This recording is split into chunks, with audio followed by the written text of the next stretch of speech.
নিরামিষ বাঁধাকপির ঘন্ট করার জন্য আমি প্রথমে গ্যাসে কড়াই বসিয়ে তাতে কিছুটা সর্ষের তেল নিয়ে নিয়েছি। তেলটা গরম হবার পর এতে দিলাম 1 চামচ গোটা জিরে, কয়েকটি শুকনো লঙ্কা এবং 2টো তেজপাতা।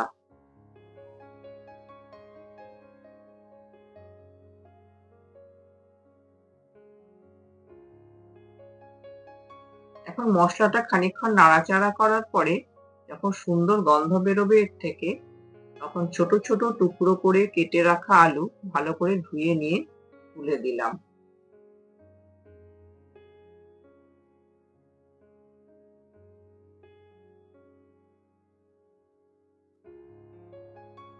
কিছুক্ষণ নাড়াচাড়া করে আলুটাকে একটু ভাজা ভাজা করে নিতে হবে।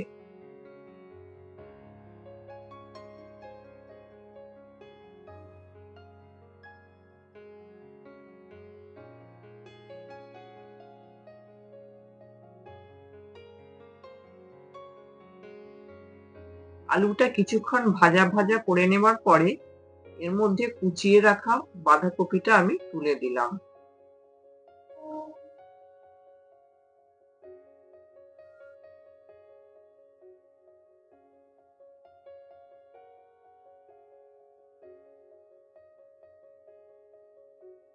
মাঝে মধ্যেই নাড়াচাড়া করে নিতে হবে।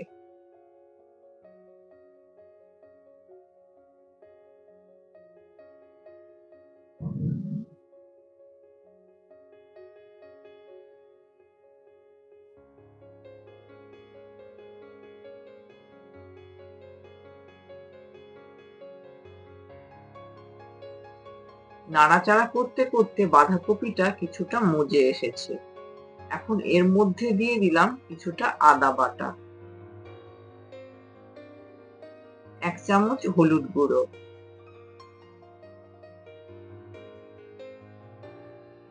1 চামচ ধনে গুঁড়ো এবং 1 চামচ জিরে গুঁড়ো।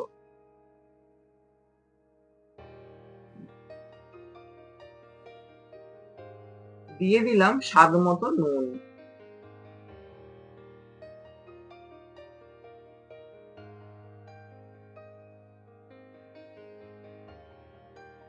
কিছুটা কড়াইশুঁটিও দিয়ে দিলাম। এখন খুন্তি দিয়ে খুব ভালো করে নাড়াচাড়া করে মিশিয়ে নিতে হবে।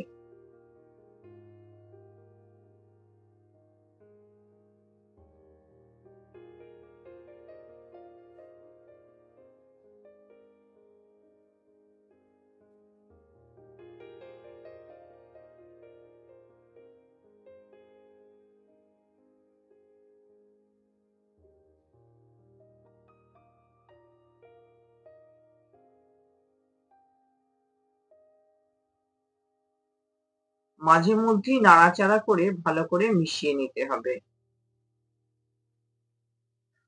কপিটা বেশ খানিকটা মজে গেছে, আলুটাও সেদ্ধ হয়ে গেছে। এখন এর মধ্যে কুচিয়ে রাখা টমেটোটা তুলে দিলাম।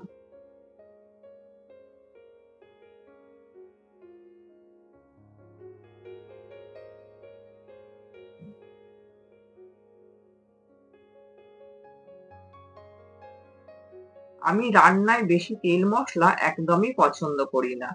খুব কম তেল মশলাতেই আমি রান্না করি।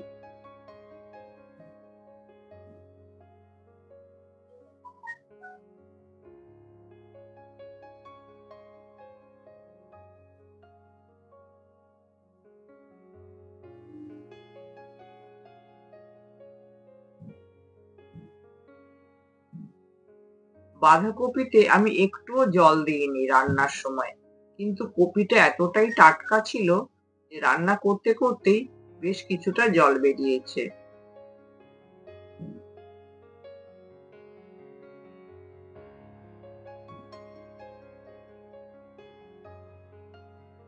দিয়ে দিলাম 1 চামচ গুড়। আমি রান্নায় চিনি ব্যবহার করি না।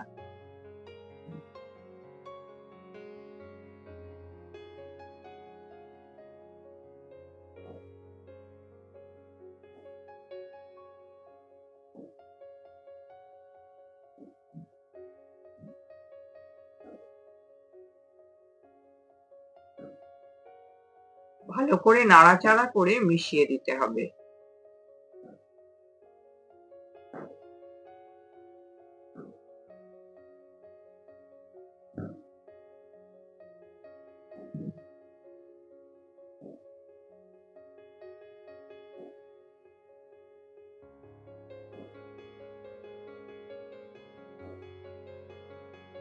নাড়াচাড়া করতে করতে জল একদমই শুকিয়ে এসেছে।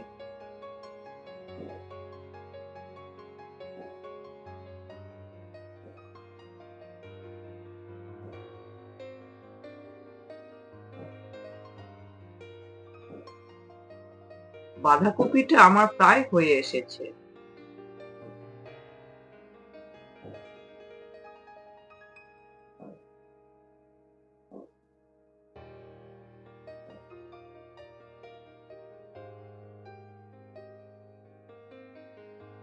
খানিকক্ষণ নাড়াচাড়া করে আমি গ্যাসটা বন্ধ করে দেব।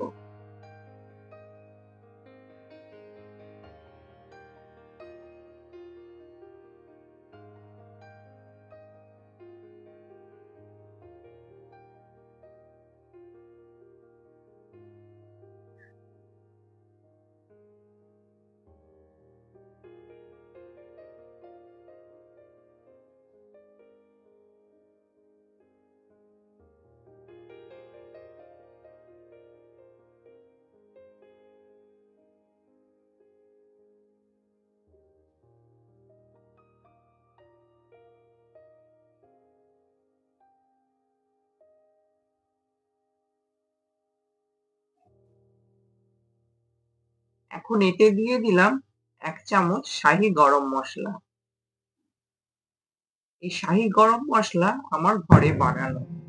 এই মসলার রেসিপি আমি কোনো এক ভিডিওতে আপনাদের সাথে শেয়ার করব। গ্যাস আমি অফ করে দিয়েছি। মসলাটা খুব ভালো করে নেড়ে-চেড়ে মিশিয়ে নিতে হবে।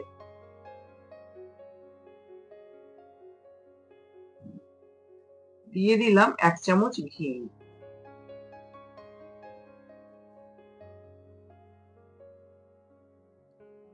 ভালো করে নেড়ে-চেড়ে ঘিটা বাঁধাকপির মধ্যে মিশিয়ে নিতে হবে।